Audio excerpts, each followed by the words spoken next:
విఘ్నరాజాయ గౌరమ్మ తనయాయ బంగారు పల్లకిలో రా రా ఓ శంభుపుత్రాయ మాయేకదంతాయ మము ఏలే గణనాయ రా రా మా వక్రతుండాయ శ్రీబాలచంద్రాయ ఓ గానమూర్తాయ రా రా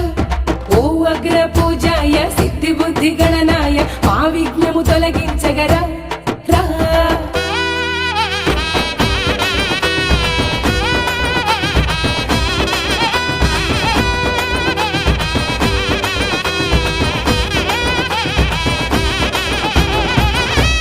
ఓ బొజ్జ గణపయ్య నీ బంటు మేవయ్య దీవించరావయ్య గజరాజ గణపయ్య గం గణేశ గం గం గం గణేశ గం గం డీజేలే పెట్టేసి ధూముధాము చేసే